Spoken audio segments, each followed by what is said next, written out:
앞서 설명드렸던 언론나우라는 장애 대응 솔루션, 그리고 저희 챗봇 이야기가 계속 나오고 있죠.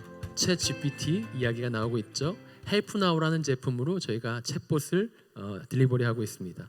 마지막으로 궁금하실 거예요. 이 수많은 데이터들을 어떻게 운영하고 과용하는지 그 이야기까지 같이 앉아서 이야기해 보도록 하겠습니다. 인사드리시죠. 우리 데브옵스 아이돌 님부터. 네, 안녕하세요. 방금 전 혼을 실은 발표를 한 조영석입니다. 네, 박수 부탁드립니다. 우리 박기철님. 네, 헬프나우 개발 팀장 박기철입니다. 반갑습니다. 네, 반갑습니다. 또 음희종님. 네, 안녕하세요. 언론나우 서비스 담당하고 있는 김의종이라고 합니다. 반갑습니다. 네, 계속 제품 얘기하니까 여러분들 재미없으실 것 같아가지고 이렇게 잠깐 가벼운 토크쇼를 만들어봤습니다. 마지막 세션이에요. 자, 처음부터 우리가 이야기를 쭉 들어왔는데 제일 궁금했던 것 중에 하나, 저는 개인적으로 너무 알람이 많을 것 같다. 저희 광고에서도 보셨잖아요. 분명히 헤어집니다, 연인과. 이 알람을 좀 제대로 좀 관리하고 싶은데 옛날 온프레미스 방식 때 알람이랑 클라우드 방식 때 알람이랑 도대체 이 장애 관리 뭐가 다른 건지도 궁금하고요. 조금 더 구체적으로 좀 듣고 싶어요. 의종님, 설명 좀 부탁드릴까요? 일단은 클라우드 상에서 알람은 아무래도 예전보다는 좀 더 다양하고 많은 알람들이 발생할 수밖에 없습니다. 일반적으로 이제 이전 방식의 알람 관리라고 하면 대표적으로 인프라스트럭처나 어플리케이션에서 발생하는 알람들을 수집하고 이 알람들을 관리하는 게 전통적인 방식이었다고 한다면, 클라우드 상에서는 이에 더해서 일반적으로 앞서 장표에서도 잠깐 언급이 되긴 했는데, 이제 클라우드 상에서 운영상에 나올 수 있는 알람이라던가 비용에 대한 알람, 그리고 보안에 대한 알람을 추가적으로 관리할 필요가 있습니다. 핵심적인 부분들. 네. 즉 이전보다 보다 많고 다양한 알람들이 발생하고 있기 때문에 이런 알람들을 효과적으로 관리할 필요가 있습니다. 그럼 그 말씀하신 대로 효과적으로 관리하기 위해서 뭐 핵심 포인트 꼭 찍어서 얘기해주는 쏙쏙 선생님, 네, 그거 좀 한번 해주시겠어요? 저는 일단 세 가지를 꼽고 싶습니다. 첫 번째는 내가 어떤 알람을 관리해야 되는지에 대한 명확하게 정의를 하는 것이 필요합니다. 정의요. 네, 인프라스트럭처는 이제 많이들 아시겠지만 어떤 매트릭에 어떤 스레스홀드를 설정해야 되는지 이런 것들이 있을 거고요. 어플리케이션은 뭐 어떻게 필터를 할 것인지, 키워드 기반인지 아니면 뭐 다른 수식을 써서라든지 이런 부분들이 있을 거고요.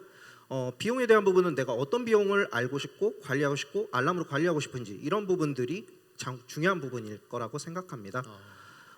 이런 다양한 알람들이 관리가 필요한 상황이기는 한데, 막상 시작하려면 어떻게 시작을 해야 되고 어떤 알람들을 관리해야 되는지가 좀 어려운 부분일 수 있는데요. 이럴 때는 저희 언론나우 서비스와 같은 인시던트 관리 도구를 도입해서 사용하시는 것도 하나의 방법일 것 같습니다. 궁극적으로는 도구, 이게 반드시 필요하다. 네. 그러면 저희가 이 수많은 알람과 관리에 대한 핵심 포인트까지 좀 다 알아보고 했는데, 사실 개인적으로는 제가 기술자가 아니라서 잘 모르겠거든요. 사례를 좀 들어서 콕 찍어서 좀 설명을 해주실 수 있을까요? 일단 A기업, 일단 이니셜로 하겠습니다. A기업이라는 사례를 좀 예로 들어보고 싶습니다. A기업 같은 경우에는 다양한 영역에서 서비스를 제공하고 있는 엔터프라이즈 기업이라고 볼 수 있는데요. 여러 서비스를 운영을 하면서 A기업에서도 고민이 좀 있었습니다. 새로운 서비스를 출시할 때마다 이 서비스를 운영해야 되는 운영 인력들을 추가로 배치해야 되는 아무래도 비용적인 부분에서의 좀 고민이 있었는데요. A기업은 언론나우를 도입하면서 룰 기반의 여러 자동화된 프로세스들을 도입할 수가 있었고, 적시에 정확히 담당자에게 알림을 전파해서 이 알람, 즉 인시던트죠. 인시던트에 대한 빠른 인지와 처리가 가능하게 되었습니다. 이런 효과로 인해서 실제적으로 이제 필수 인력 위주로 이제 운영을 할 수 있게끔 하는 효과로 나타나게 되었고요. 지표로 본다면 이제 저희가 운영상에 좀 잘 알 수 있는 지표들이 MTTA랑 MTTR 지표가 있을 겁니다. 평균 인지 시간 또는 평균 해결 시간, 이 두 개를 의미하는데요. 이러한 지표들이 최대 좀 극적이긴 하지만 90%까지 개선이 되는 효과를 나타낼 수가 있었습니다. 그래도 잘 모르겠지만 어쨌든 간에 소음에서 해방된다, 그런 거죠. 네, 맞습니다. 네. 사실은 저는 알고 있으면서도 사실 이 알림에 대한 부분이 굉장히 인텔리전스해야 된다라는 생각 너무 많이 하고요. 그러기 위해서는 사실은 AI들과 많이 연동이 돼야 된다고 생각을 하는데 이런 도움이 사실 저희가 갖고 있는 챗봇에서 도움이 좀 될까요? 네, 일단 알람 같은 경우에는 저도 엔지니어 출신인데요. 예전부터 그 문자 메시지 SMS로 많이 받았는데 최근에는 이런 알림을 받고 바로 이제 담당자가 처리를 한다든가 아니면 상급자한테 바로 요청을 하는 형태로 좀 실시간성이 많이 중요해진 것 같아요. 그래서 저 같은 경우에도 이런 챗봇이라든가 대화형 인터페이스가 굉장히 매우 효과적이고 그리고 또 IT 업체 쪽에서 ITSM 챗봇이라든가 아니면 챗옵스 형태로 많이들 활용을 하고 있습니다. 저희 팀 같은 경우에도 그런 알람을 받았을 때 AWS에 있는 그 EC2 환경 구성을 바로 챗봇에서 체크를 한다든가 아니면 그 컨테이너를 재시작하는 것을 콘솔에서 들어가는 게 아니라 챗봇 명령으로 재시작을 한다든가 아니면 AWS 클라우드워치와 같은 그런 로그 분석을 챗봇을 통해서 수집을 하는 형태로 진행을 하고 있고요. 또 이런 IT 분야뿐만 아니라 일반 기업에서도 최근에는 그 스피치 기술, 이런 음성 기술이 굉장히 많이 발달이 돼가지고 최근에는 그 콜봇 서비스라고 하는 형태로도 많이 도입을 하고 있고 그리고 앞으로는 그 AI 컨택 센터라는 형태로 많이 진화를 하고 있습니다. 이게 도대체 어디까지 확장 가능할 것 같으세요? 전문가로서. 네, 일단은 AI 컨택 센터가 현실화되고 있고 이제 앞으로는 이제 스마트 워크라고 해서 실제로 음성 이어폰 하나로 모든 것들을 다 업무로 동작할 수 있는 형태 그런 형태로 진화하지 않을까라고 저는 개인적으로 생각을 하고 있습니다. 말로 모든 걸 다 물어보고 알람도 문제 있는 거 물어보고 사실 계획이 없던 질문이었거든요. 아 그렇군요. 사실은 그러면은 제가 궁금했던 것 중에 하나는 그럼 챗 GPT 계속 이야기 나오고 있는 이 챗 GPT와 저희 헬프나우 이 무슨 관계가 있는 거예요? 그 차별점 다른 점 좀 명확하게 알고 싶습니다. 네, 일단 앞서 말씀드렸던 그런 ITSM의 챗봇이라든가 챗옵스 형태도 있겠지만 그 장표에서 지금 보시는 것처럼 저희가 이번 헬프나우라고 하는 솔루션으로 물류 유통이라고 하는 업체에 제공을 해드렸고요. 그 업체는 제 헬프나우를 기반으로 표준 솔루션으로 도입을 했고 왼쪽에 보시는 것처럼 다양한 어시스턴트를 구축을 했습니다.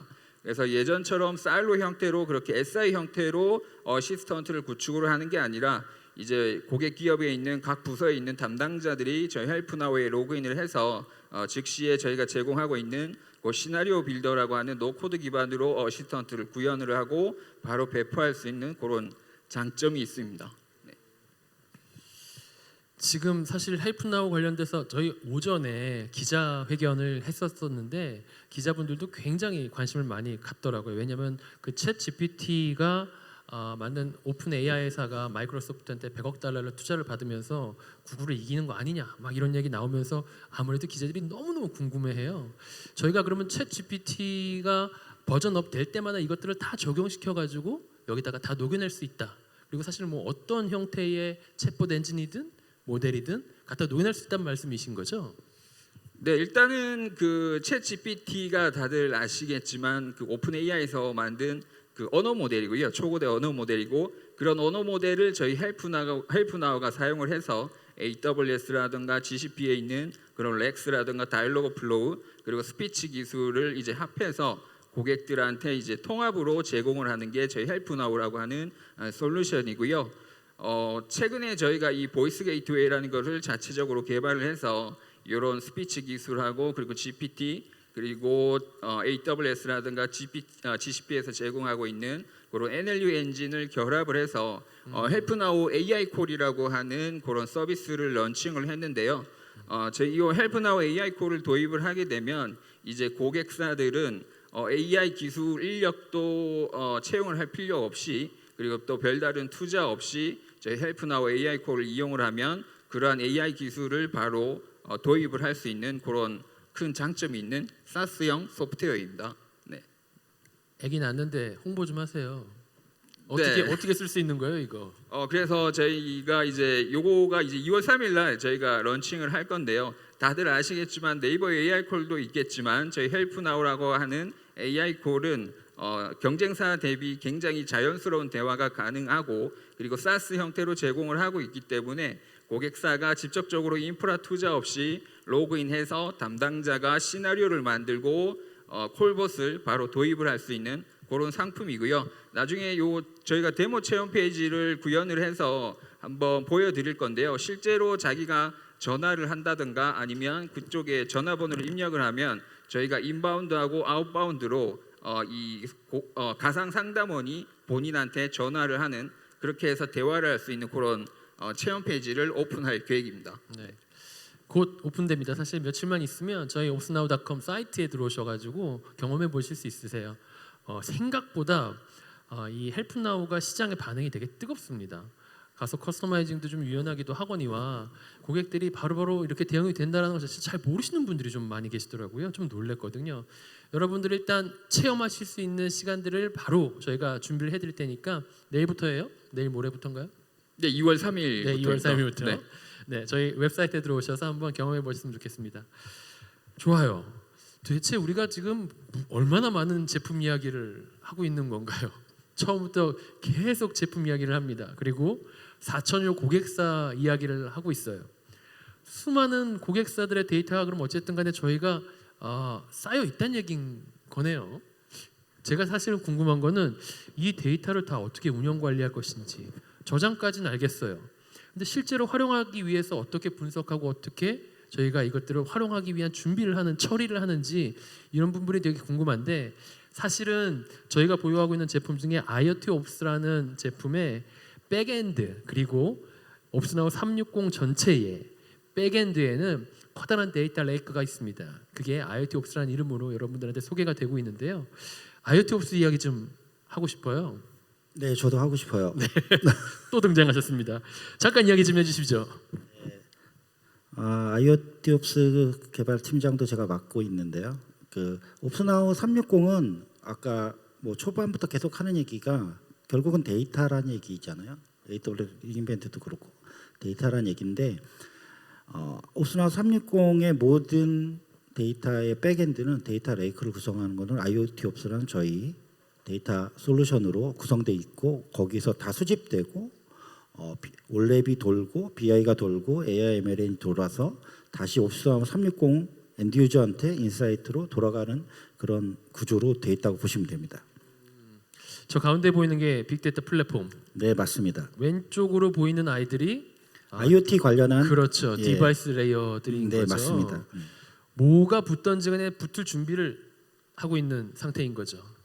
IoT 옵스 이름에서도 알다시피 기본은 데이터 플랫폼이지만 저희가 버티컬 사스라는 용어도 초반에 나왔었잖아요. 앞선 세션에서 그것처럼 저희는 IoT 산업에 조금 더 특화된 버티컬 사스라고 보시면 돼요. IoT 옵스는. 하지만 그 입력단이 기계가 생산하느냐 사람이 생산하느냐 또는 크롤링이냐가 다른 거지 실제로 데이터 처리 빅데이터를 처리하는 그 기술은 동일하다고 보시면 되고 그 데이터를 가지고 어떻게 데이터를 처리하고 저장하고 그다음에 BI를 돌리고 인사이트를 도출하는 건 동일합니다. 그래서 그게 옵스나우 360의 백엔드 데이터 레이크를 IoT 옵스가 하고 있다고 보시면 됩니다. 사실 저희한테 문의가 오고 있는 이야기들 중에 하나가 사물 인터넷뿐만이 아니라 소물 인터넷, 심지어는 환경 데이터들까지 다 모아가지고 너희 CMP로 메터링이 된다며? 라는 문의가 많아요. 앞서 말씀드렸듯이 어플리케이션 단으로 계속 발전해 나가고 있는 이 클라우드 시장에서 궁극적으로는 수많은 데이터 처리를 하기 위한 백엔드와 어떻게든지 데이터가 붙을 수 있다라는 환경 이 두 가지가 되게 중요하다고 생각을 하는데 이 IoT 옵스는 사실은 그 시대를 준비하고 있는 솔루션입니다. 사례 하나 들어주세요.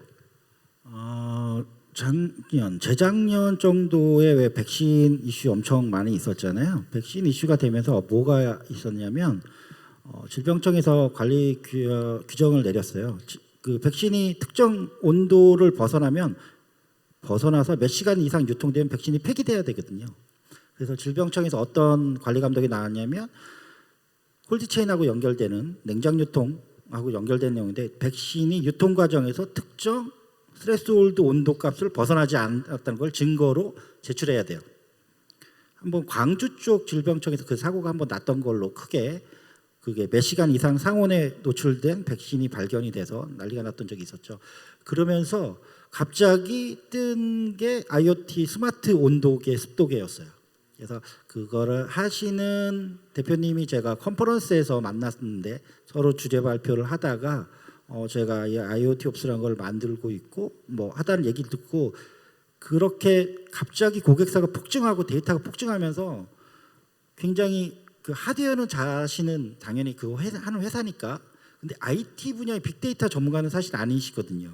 근데 데이터가 너무 갑자기 폭증하니까 그 처리에 굉장히 어려움을 겪고 계셔서 제가 설명도 드리고 하면서 이제 첫 번째 IoT 옵스의 고객이 돼 주셔서 여태까지 잘 쓰고 계십니다. 1년 넘게. 단 한 번의 다운타임도 없었고 데이터는 계속 증가하고 있는데 추가적으로 온도계, 습도계 말고도 추가적인 다른 진동 센서라든가 IoT 센서가 종류가 엄청 많잖아요. 그거를 하는 넥스트 비즈니스에서도 또 IoT 옵스를 도입해서 사용하고 계세요. 그렇게 말씀드릴게요. 디바이스가 끼고 계신 분들 전화 주세요. 저희 데브옵스 아이돌이 찾아갑니다. 네, 약속드린 시간이 있기 때문에 궁금한 거 더 많지만 이 정도로 마무리를 하려고 합니다. 사실 저희가 보여드린 거는 빙산의 일각에 불과해요. 더 욕심을 내서 여러분들을 꼭 붙잡고 많은 런드 쉐어를 해드리고 싶지만 일단 우선 저희가 이렇게 출발합니다. 그리고 여기 다양한 분야의 아이돌과 함께 K, SaaS, CMS를 가지고 글로벌 진출을 위해서 한번 다른 박질 해보려고 하니까요. 여러분들의 지금과 같은 응원 부탁드리고요. 수고해 주신 세 분 박수로 보내드리도록 하겠습니다.